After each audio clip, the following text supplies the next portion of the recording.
Hi, welcome back to Reading Queen, my fellow bookworms. Today we're going to be reading The Hiddenseek. Come out, wherever you are. Of course, chapters 13 through 15. So, let's get started. Last week was Hector's point of view, and now we're going back to Holly's.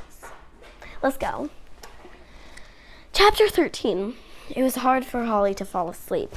Marco had recognized her. She was sure of it, just like his twin brother, Max, had back in the woods. When Marco noticed Holly's confused reaction, he had quickly made excuses. Sorry, case of mistaken identity. You remind me of someone else. But when she told him that Hector was here too, his eyes practically popped out of his head. Holly had wanted to go search for him right away, but Marco and Petunia both insisted that it was too dangerous to search at night. They gave her some food, a palm full of tiny nuts and some small, mushy berries, and brought her to a bed of leaves to rest. Holly tried to sleep, but her mind swirled, her thoughts and memories and feelings spinning like a hurricane in a jar. She thought of her mom and dad. What would they be doing at home, all alone? Still looking for something they couldn't find? She thought of Hector. He's going to be okay, she told herself. I'm going to find him. Finally, Holly dreamt. She was in her room back home, but it was all wrong. Her room was always tidy, but with everything in its proper place. Now it was a mess. Her books were strewn across the floor, like someone had come in and tossed them haphazardly from their spots on the shelf. Probably Hector. She would have to reorganize everything, alphabetically by author, of course. She scanned the covers, looking for last names that began with A. Hector came in. This was expected. He always came to her room when he couldn't sleep. In the twisted logic of the dream, Holly just accepted that it was night now, and it was totally normal that she was suddenly in her pajamas. Rain pattered against her window. I can't sleep, Hector said, rubbing his eyes. Why'd you mess up my books? She grumbled. Hector sat down next to her. She made room for him. He had paper and a pencil. Let's play, he said. He picked up the other pencil and drew a curly line. Then he handed the pencil to Holly. This was a game of theirs. One of them would start with a random scribble. The other would have to add to it, trying to make it into something recognizable. Then they'd take turns until their picture was complete. Hector's scribbled line looked like one half of a villain's mustache that curled at the ends. Holly drew the other side of the mustache, a nose and some eyes. She handed Hector the pencil. He said. He drew a rectangle around the face and added a little handle on top. Mr. Suitcase Head. Holly couldn't help but laugh. That's so dumb, but her mind was already racing to top his absurdity. Maybe she'd give him octopus legs. Here, my turn. Hector ignored her, continuing to draw. Outside, the rain picked up.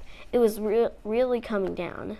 Hey, come on, my turn, she said again, reaching for the pencil. Hector didn't acknowledge her in any way. She tried to grab the pencil, but it wouldn't budge. Hello, Hector, she said. He said nothing. Hector!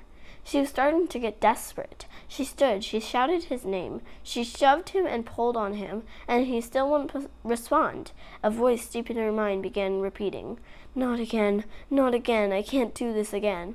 Thunder clapped, rattling the whole house, and just like that, Hector turned on her. He grabbed her by the shoulders and started shaking her. Wake up, he shouted. He wouldn't stop shaking her. Holly, wake up! Holly opened her eyes. It wasn't Hector shaking her, but Marco. He had the flashlight. He was shining the flashlight right in her face. Turn it off! She squinted and held her hand out to block the light. She shifted away from Marco, and her legs splashed cold water. Wait, Holly thought. Why are my legs in water? The cave is flooding, Marco said. He grabbed Holly's hand and pulled her up. She realized she was soaked. Marco yanked on her arm, pulling her with him as he hurried across the cave. Holly stumbled after him, water sloshing around her calves. The cave was filling up fast. They reached the cave entrance where Petunia was waiting. The small opening was just overhead. Rain pelted the rock, while flashes of lightning lit up the night. "We have to climb out," Marco shouted over the storm. "Holly, you first. Wait at the top." Before she could even respond, Marco grabbed her and lifted her up. She grasped at the slippery, wet rock and squirmed her way out. Next came Petunia. "Help me with Marco," Petunia said. They turned back to the hole and reached down, clutching Marco by the arms, pulling him out of the cave. The downpour drenched them. They scurried together to a nearby tree, huddling by the trunk. The canopy of leaves overhead blocked some of the rain. "I thought you said it had rained before," Holly said. "Yeah, well, not like this," said Marco. "I think we can stay here until the rain lets up." He folded his arms tight against his chest, shivering. "Let's just hope it doesn't take the cave too long to drain." Gusts of wind blew water sideways into their into their small shelter by the tree. It felt like the sky was attacking them. Rain shot down in uneasing, rapid fire bursts, while volleys of thunder and lightning detonated in the clouds. With lightning illuminating the night, Holly could just make out the outline of bushes trembling, of 3 limbs creaking and bending to the will of the storm. There was another flash of lightning. Ahead, through the haze of rain, Holly could have sworn she saw the silhouette of someone huddled under a tree. "Hector?" Without hesitating, she ran toward him. "Hector!" she cried. He didn't move. She got to the tree and stumbled down to her knees. His back was to her. His body crouched like a beetle rolled up into a ball. "Hector!" she said once more. But still he didn't move. She put a hand on his back. It was coarse and solid. It was made of stone. "No!" She crawled around to the front of the statue. It was too dark to see much detail, so she ran her hands over the face and the head. The head was smooth and round. It didn't feel at all like hair. There was a little raised button in the middle, and a long bill over the forehead. It was a hat. Holly breathed a sigh of relief. Hector wasn't wearing a hat. Then the eyes of the statue flashed red, sparking like flame. Holly jumped back. She had expected the statue to come to life and start chasing her, but it remained motionless. Its eyes glowed for another second, then went out, returning to stone. Mark and Petunia came up behind her, concern all over their faces. "I thought," Holly started. "Never mind, it's not Hector." "Don't run off like that," Marco said. "Ever. Do you know what?" He was cut off by a howl. They turned to see something in the distance, something low to the ground, making slow, deliberate movements, something with red eyes. "Run," Marco whispered. They ran. Holly picked herself up and stumbled forward, her foot squishing into muddy terrain. She felt her hand on her shoulder, grasping at her shirt. "Stay together," Marco said. Holly reached behind, found Petunia's arm, and took it.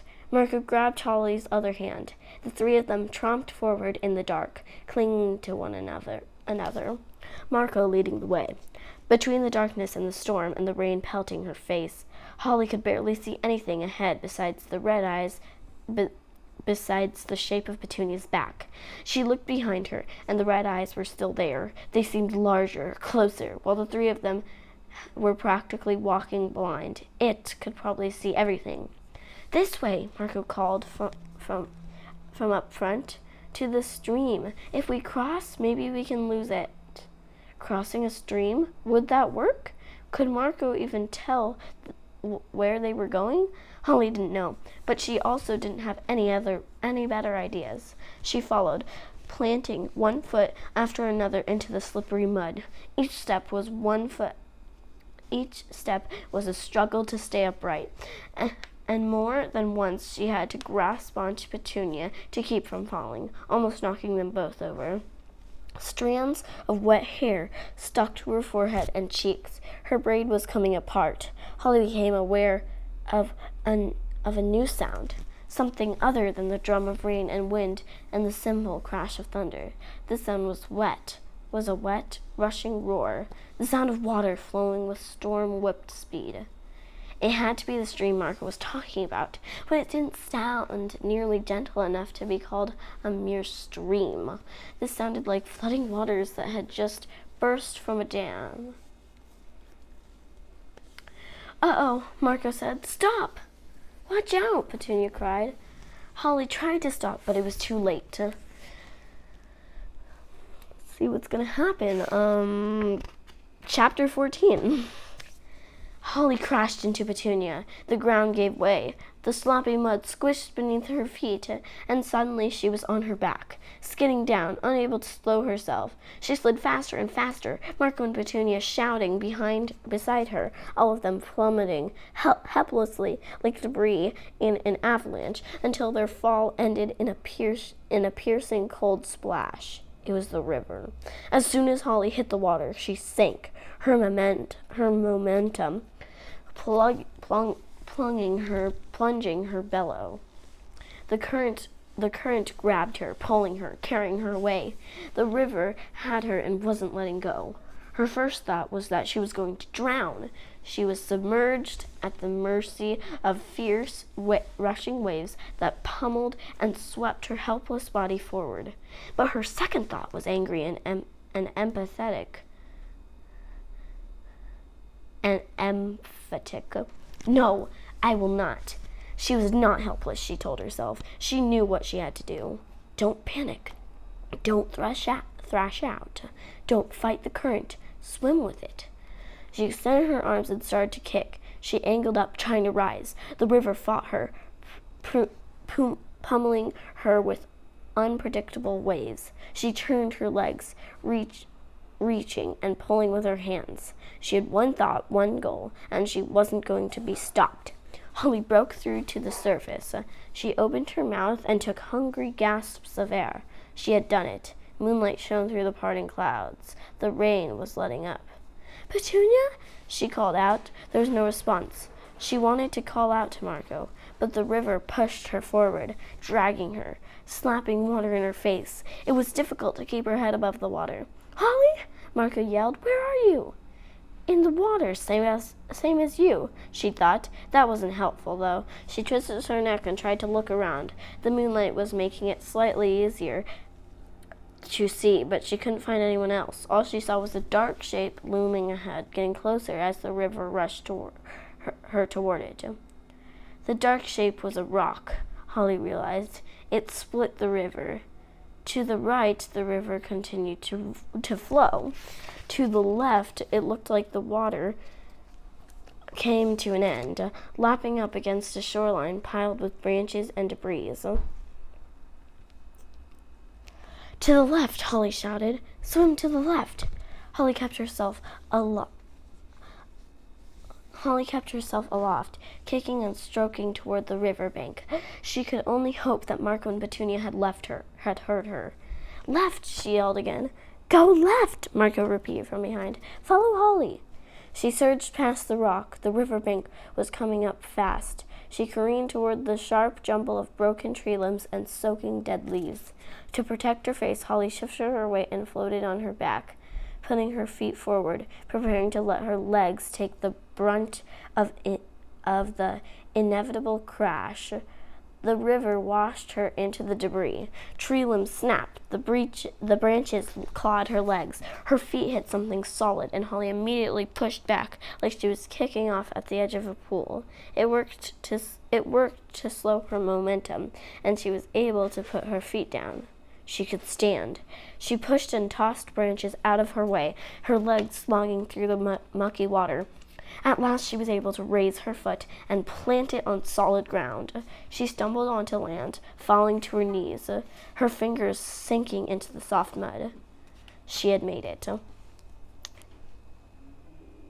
Wow, and now it looks like it's back to Hector. Okay,